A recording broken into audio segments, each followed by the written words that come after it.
только самый несчастный. Хорошо. Таковы описания хиджаба по шариату. Какие могут быть ошибки у женщин, шейх, в хиджабе? Каково описание хиджаба, выставляющего на показ красоту?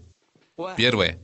К хиджабу, выставляющему на показ красоту, относится раскрытие частей тела, ауратов, о которых ученые единогласно сказали о том, что не покрывать их харам. Например, ступни ног или даже часть голени, или открытие шеи или части волос, или ушей с украшениями. Харам показывать ухо. Таково единогласное мнение ученых иджма. Это тебе скажет любой шейх, который тебе понравится. Любой шейх тебе так скажет. Я говорю тебе, ступни ног – это аурат, голени – аурат, волосы – аурат. Ты носишь хиджаб. Почему платье выше щиколоток? Почему из-под платка выглядывает локон волос? Ну, вообще-то, изначально я артистичная натура. Ношу хиджаб, но он же должен быть элегантным. Это не хиджаб. Я говорю тебе, это не хиджаб. Это же аурат. Все ученые пришли к одному и тому же мнению, что показывать его запрещено. Это грех. Второе. Если женщина придерживается мнения, что лицо женщины не аурат.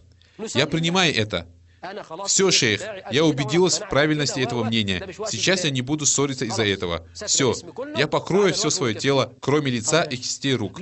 Хорошо, но зачем ты тогда покрываешь лицо разными видами красок и пудры, всеми цветами радуги? Она носит хиджаб, намазала лицо красным, черным, синим, белым и вышла так на улицу. Она смотрит, абая просторная, широкая, как ты и говорил.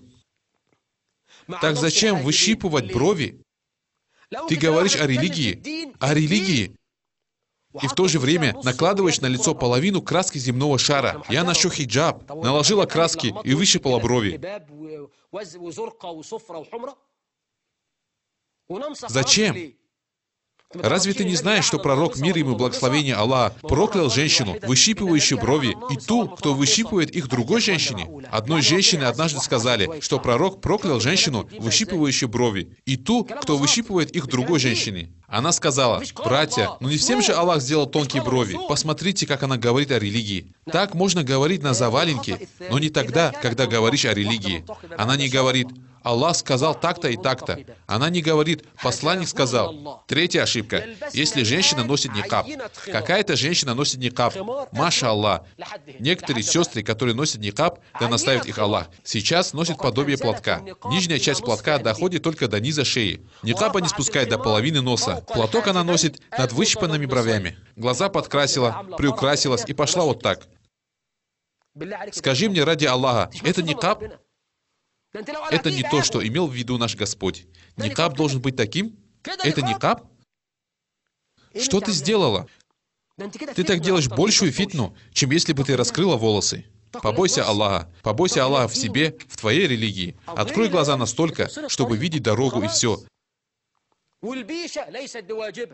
Главное, не носи никаб таким способом. Да наставит тебя Аллах. Четвертое. К ошибкам женщин в хиджабе относится то, что их хиджаб сам по себе является